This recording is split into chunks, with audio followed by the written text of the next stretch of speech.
perspective is I need to see basically just like a cap table, right? And who's got what. So you have an And organizational yeah, framework that you've sent to me, right? Which is that JPEG that's embedded into your email, which shows me the organizational structure. I need a cap table. Who owns what and how much? If do there has been any type of splintering, right, of what we're going to call the holding company now, Bria Media Ventures, right? Because we have a Bria Media Ventures owning all these underlying entities, right? So what I mean by splintering is if somebody was allowed to own, let's say, 50% of Nuestro Studios, but not 50% of Nuestro Stories and not 50% of Nuestro Media. No, we don't So have any splintering at this point. if you don't have any splintering at this point, all I need is a cap table that tells me Bria Media Ventures is owned by Angela, Santiago, and whoever else, and here's how much they own as of such and such date. And Matt, do you need that prior to us completing the MBE thing that we're doing now? Because we're shooting for Friday of this week for ourselves. I do not know what you need to report in your MBE. I am not a MBE application expert in any way, shape, or form. Okay. I'm just telling you guys when I'm going to, for the services that I'm engaged Oh for, yeah, absolutely. which Yeah. is the accounting and the tax work. I need a cap table so that when I'm doing a tax return for all this stuff, I can say, okay, as of such and such a date, right? Let's say that date is August 1st. This is our organizational structure. Nuestro Studios, Nuestro Stories, and Nuestro Media have all, been acquired by Bria Media Ventures because up until December 31st of 2022, these were kind of standalone entities. I see. So Robert, that the notable part of what Matt just said is that he has to know what's the official trigger date where all of these things were splintered into different owners having shares in the holding company and whatever subsidiary companies. I think Robert gets it. So from an organizational perspective, right? You've Right. provided me that JPEG. I need to know when that happened, right? Number one. Number two, from a cap table perspective, I need to know when changes in ownership of Bria Media Ventures occurred. Okay, so Matt, one thing, Robert, let me have a couple of things to ask Matt real quick about this. Matt, for some reason, and I actually don't know how, because I'm fairly certain, but again, I could be wrong. I'm gonna look into it. It doesn't matter. Right now is last year, a gentleman by the name of Felix Montelara bought into 2% of the company of Bria Media Ventures LLC. Felix Montelara. He Okay. already, technically, by on paper, he already owns 2% of it since like March of last year. Of which company? Of Bria Media Ventures Inc. I mean LLC. I'm sorry, the LLC, the one that Okay. we're all consolidating into. Okay. So what can be done, if anything? And I can talk to him. He's very flexible. He's probably not going to lose any sleep over it. But what can be done retroactively to recognize anything that should have been recognized for 2022 for the interest that maybe he did not get a benefit of a loss? Potential. Felix Yeah. Montalara was issued a K1 in Thank you. 2022 Thank you, for, Robert. for 2% of his ownership. Thank you very much, Robert. You heard? Sure. Yeah. I told you. Cool. Okay, so he's already involved. That's great. That's good news. So we were aware of Mr. Montalara's ownership percentage. We were told it was 2%, and he was issued a K1 for 2%. Perfect. Thank you very much. So according to our tax records, Angela owns 93, Santiago owns 5, and Mr. Montalara owns 2 as of December 31st, 2022. Since then, I have no clue. No, that's perfect. That's exactly what we needed. So that's not an issue, Robert. You have that officially there. Robert, do you have other questions? I have I have several other questions for Matt. Go ahead, keep going. So Matt, I sent you and Benjamin Robert is the tax attorney that I'm working with on stuff. I sent you a really important email August 3rd. Did you have a chance to skim through it or to view it? I have the notice here that they're looking for 941s. And apparently those were never filed. So we'll have to address this matter. Oh, Matt, could you let me share my screen? I want to open it up so Robert can see what we're talking about. Although I think I copied Robert, didn't I? It's 4 941s going back to 2017 and 2018, man. That's what they're looking for. Right. So let me just address this kind of as fast as I could. So first, let me ask you the most basic question of all. Matt, can you verify for me? I believe you did, but I just want to verify. You did seek extensions for both Angela and I personally, as well as for Ruiz Family Enterprises, correct? For 2022, yes. So Ruiz Family Enterprises has a tax return due on September 15th, and you have a tax return due on October 15th. We need that information like by the 15th of this month for Bria. No, not for Bria doesn't. I mean, for Ruiz Family, RFE. Okay. Excuse me, I'm confusing things. Okay, yeah. I must need another cup of coffee. So for RFE, we need the tax return information by 8/15. And for Manny and Angela, we need the tax information by 9/15. And that's Okay. separate and apart from this notice that's looking for payroll taxes going back to 2017 and 18. Yeah, and there's a strategic reason why that timeline is very, very important for us to give this to you, because if there's a liability for 2022 and we haven't already filed and had this conversation with her, then that could present a complication for us. So yeah, I'm gonna get that to you. That'll be a major I'm gonna also finish all the tax work for 2022 this week. You'll have it at the same time. So okay, we got that out of the way. All right, second, I already did leave a message for the IRS revenue officer. So, but I wanted to ask you, I haven't gotten the power of attorney from you, and Ben is willing to also do the power of attorney for himself, so he could be a parallel to you, in or be. I'm gonna get you that power of attorney today. Okay, perfect. That's awesome. Also, I was looking at one of the key emails she sent us a few months ago. It's one of the ones that I uploaded to that Google folder, and you should probably check it out as a reference. I put that link in the email to you, so you could see that she had referenced these 941s or whatever the hell they're called. Okay.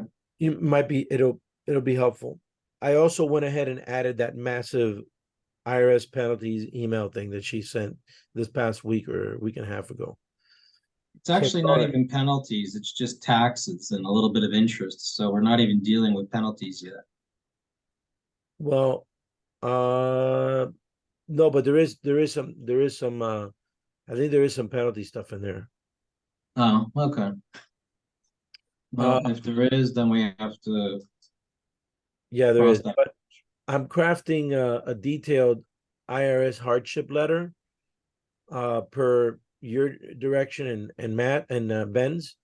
So I'll complete that with our 2022 taxes. You'll have that this week, to look at. I mean, this week in parallel to the August. By the way, what is the day that you return again? I come back on the 13th. I'm back in the office on the 14th. Okay, August 14th. Mm-hmm. Oh, you're taking a small trip. Well, you do what you can. No, I know. Me too. I get you. Also, I wanted to note that as of today, we haven't received penalty filings for this same thing for 2019 or 2020, even though we did receive one for 2021. So do you think I should bring that proactively up to Officer Peters if I speak to her?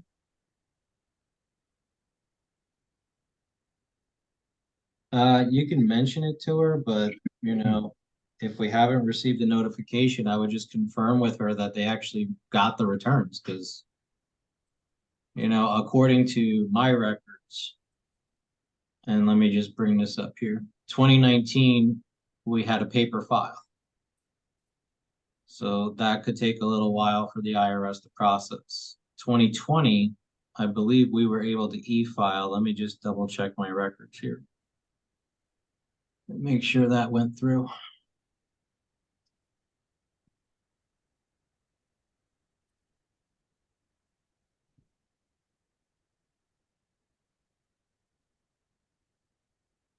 Bear with me, stand by.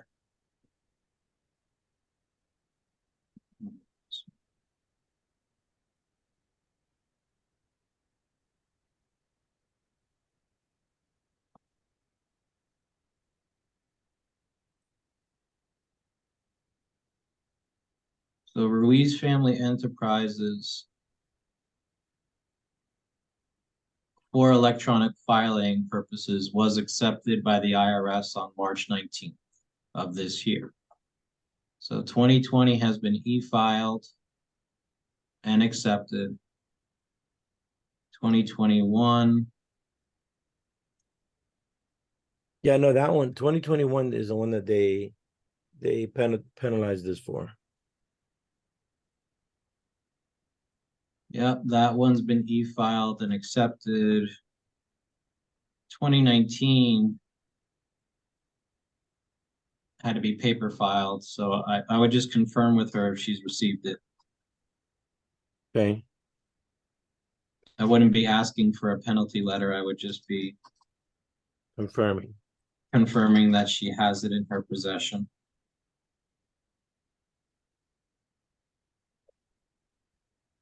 Okay. Okay, yep. All right, and then almost done with the questions here. So as of okay, all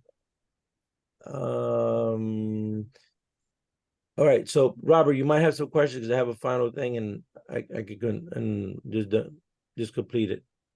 You have any Okay. final question? Yes, Manny. Oh, wait, let me ask a question. Hold on a second. Mm. Matt, if a company owes us money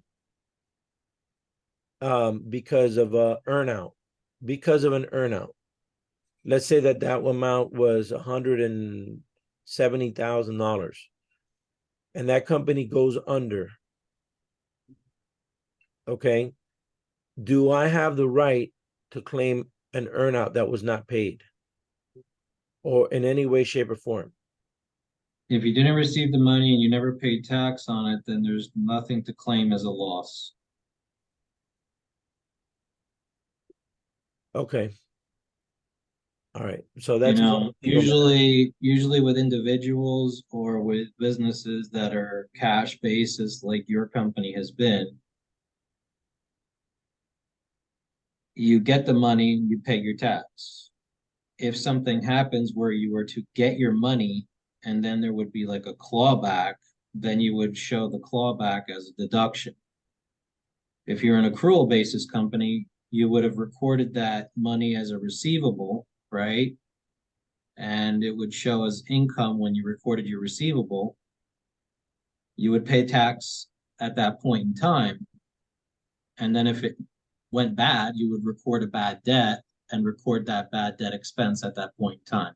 Your cash basis though, man. So I know the situation you're talking about. You never got the money. You never pay tax on it, and that's it. You just have to go through legal channels should you wish to, see what type of recourse you have to, go after that receivable. Okay. So it's a legal matter, really. The only way to try to get anything from that. Matt, That's it at this point. Matt, wanted to run three final things by you. Robert, do you have any question? I don't. Did anything I say trigger anything or whatever? And if you would just give me a minute without interrupting, I have one important question which regards to the current and future shareholders. So essentially, we're going to include them in the cap table before we file for the certification. That's what we're saying. Okay. In order to do that, we need the agreements so that we see the dates that each one of these guys is actually gonna become a partner. So I'm including myself, Mia Marketers, Alex. Miami Marketers, not Mia Marketers. I put Mia, but it's Miami. Alex and Ephraim. All right. There's now all of these 4 shareholders or unit holders are actually not contributing any capital.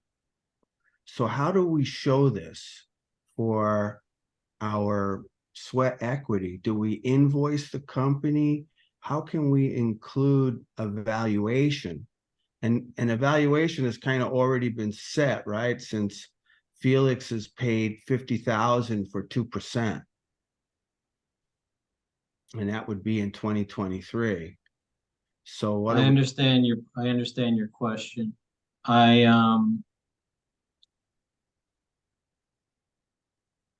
There's 2 considerations here, right? One is going to be what value do we put to the sweat equity? Well, you have a valuation already, so to say, done, right? So, or at least there's been one transaction so far that happened, I don't remember when, for $50,000. correct, for 2%. Right. So that would place the company at, like what? I don't know, $1 million or, something crazy like that. Yep. I don't know the answer. What's 2% divided by 5,000? You do the math. You're the That's 2.5 mil. So Yeah. I don't know if the valuation's come down since then, Robert. I really don't. I don't know if it's gone up. You can say that there's zero valuation based on the fact that there's zero revenue for new revenue for 2023 at this point in time. I understand, but there's also contracts perhaps that are worth money now. You know what I mean? I don't know. No existing contract that states you're going to receive X dollars on any date. We have the only thing we And have. that's technically like a management decision for you guys to come to. I do not provide value. I know if I do, I use a third party and we sign a letter and there's a fee for that. You know what I mean? So internally, you guys can come to a valuation, and if that valuation is 0, then it's 0. But if that valuation is something different and there's value to it and nothing was paid for that, then essentially it's, there was some type of option given to this person, right? And they were able to exercise it, or restricted stock units, whatever. And they continue to provide that sweat equity, Matt. So that has a lot of these people would, including Robert, would command a hefty per hour. Completely understand, you know what I mean? So they're putting in sweat equity, right? I'm just letting you all know from a tax perspective, right? Whether I'm putting in sweat equity or I'm actually an employee getting paid, right? Right. The company gives me shares in the company, and those shares have value. That becomes taxable compensation to the person who received it. That's what I was telling you about Alex, okay? He's got 10%, and he's also receiving salary. Plus, by the end of next year, he'll have 20%. So he's got a serious tax issue if we No, come. no, Robert, I think, because we posed this question earlier to Santiago, who has a background in accounting and he has a degree also in Yeah, this, and he said that this is actually not complicated at all. That I don't remember how. By the way, don't quote me exactly on the how, but he said that it's just put under sweat equity and it's not going to be taxable income. Same thing with him, with Santiago himself, Robert. So I would let Santiago, if anything, and Matt talk about that one thing, because Santiago has a very, very clear path that does not alarm him or anybody else. All right, so we have to have this conversation quickly because we're obviously in motion here. And we need to change the cap table accordingly based on promises that you've made. So Yeah, if you of course. want to do this prior to, the question is this, Manny, if we do a two-step process, it's going to be a lot easier to get certified. So if we just go in with the three partners right now, get certified, and then make the changes after, I think, you know, it's going to be pretty quick and easy. If we need to do it all ahead of time, I don't think we'll be able to get it done, but we can try. We'll see what Santiago's work looks like. I mean, there's a lot of legal stuff that's got to be done, and he's already, you know, behind on a few things. So I leave that to you. And then, I mean, is it a situation to where for this sweat equity, we'll come up with the valuation. Let's say it's $1 million because of the Felix 50,000 contribution, right? So let's say it's $1 million. Or for each of our percentages, are we going to have to invoice the company to show that sweat equity? no, No? that's usually embedded in a shareholder or you know, what we'll call limited liability member agreement. You know, where you come in, you're going to be, you know, given 10% of the shares of the company, whether those shares are coming from, you know, treasury is one thing. If they're coming from Angela, it's another.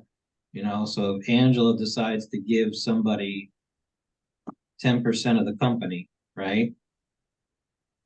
Then that's a lot different than the company just issuing additional shares. Okay. Wait a second. So, Robert, that has implications, what he just said. So it's better if the shares are given now to certain people and Angela doesn't have a direct agreement with somebody to give them. Yeah, these are legal things. So like organizationally speaking, really quick, you know, this is kind of like the $2 commercial here. Companies have, or LLCs, right? Because this is actually an LLC. Yes. LLCs have a authorized amount of membership interests that they can issue, right? You know, and this is according to uh your formation documents, right? Mhm. So you're allowed to issue additional membership interests, right? You could say, okay, on June 31st, Angela had 95 or 93, Santiago had 5, and Mr. Montalara had 2 membership interests, totaling 100 interests, right? And then day 3, we're going to bring in Alex, and Alex is going to be entitled to technically 10% of the company, right? So then we're going to have to issue him membership shares in addition to the ones that were already issued to Angela, to Mr. Santiago, and to Mr. Montalara, so that we actually have you know, he actually has 10%. You know what I mean? Does Angela just gives her units to him? If Angela gives her units to him, then Angela technically sold units. Hmm. Well, where are those And then units? You're gonna actually, so from 100 units total, we're gonna do 110 units? Or, you can, I don't know what your organizational documents say that you can issue. You know, that's not a tax or an accounting matter, guys. This is like legal stuff.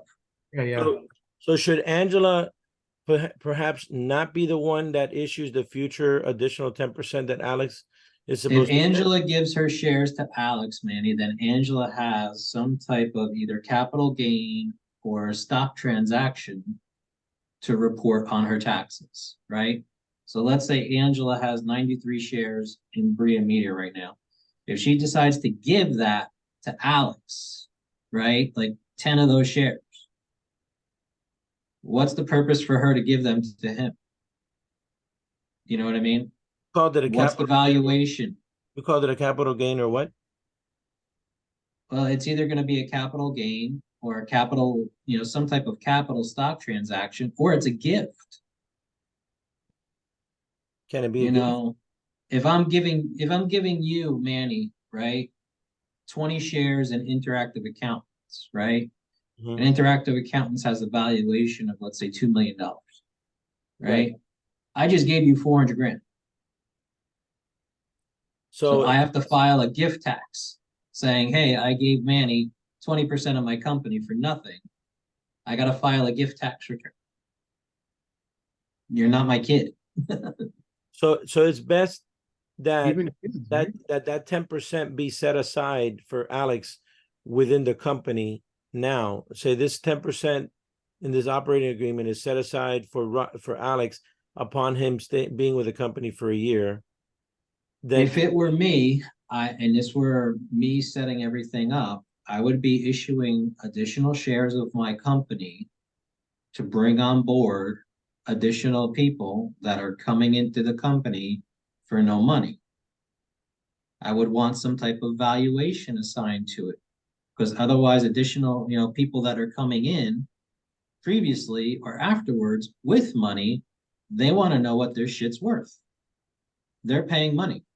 I can't have people coming in for money, right, at day one, and then day three have somebody come in for no money, unless it's a different type of share in the company, and then you know we're going down another rabbit hole.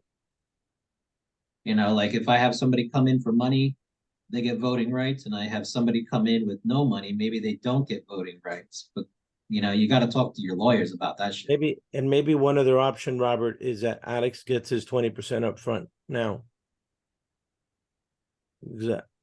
What do you think?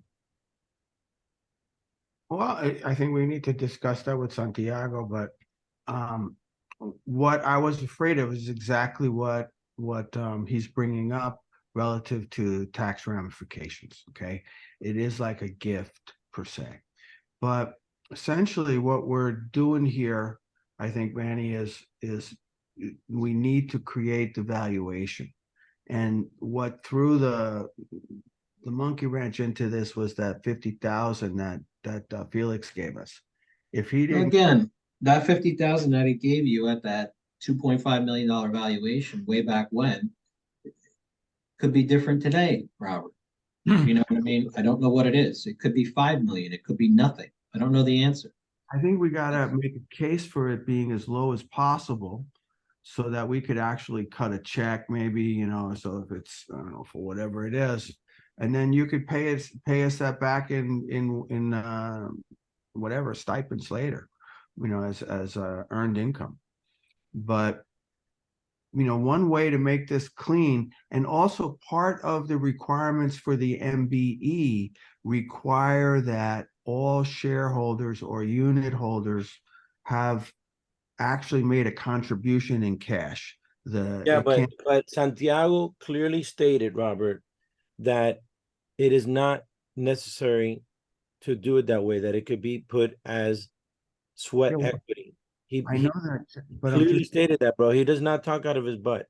I'm saying what the application said, not what Santiago said. I know, and we shared it with him, and he said that you can assign a value to the services very easy. We need to talk to Santiago about this point.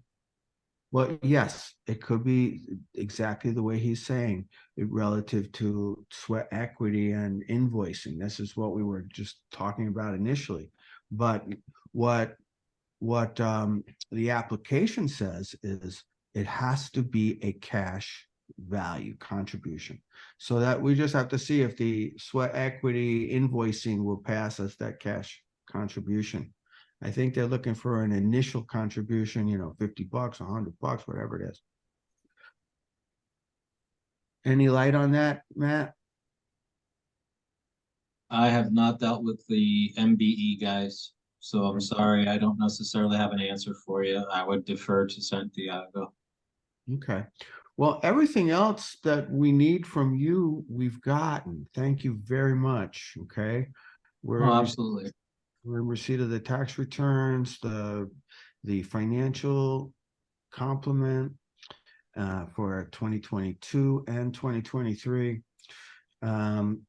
Eventually, we're going to have to open this other company, but and we'll be changing all of the cap tables, as you know. Right? So you'll see all of these changes happen as soon as we get with Santiago. Matt, I have a final question, which is regarding NostalgiaCon losses. You had stated in the last call that we officially extinguished the use of those losses for Angela and I personally. Extinguished as in 100%, or was there even a sliver of No, anything? you're done, bro. You're done. You're done. Okay. All right. Okay. There's nothing to chase, man. You're done. Okay. All right. So thank you very much, Matt. I really appreciate this, and I'll All right. I'll get you this power of attorney in a jiff here, yes, please. Thank you. and you can sign it. It's gonna be for RFE, okay? Yeah. Yeah. Okay. All right. Thank you. Thanks, guys. Take care. Right.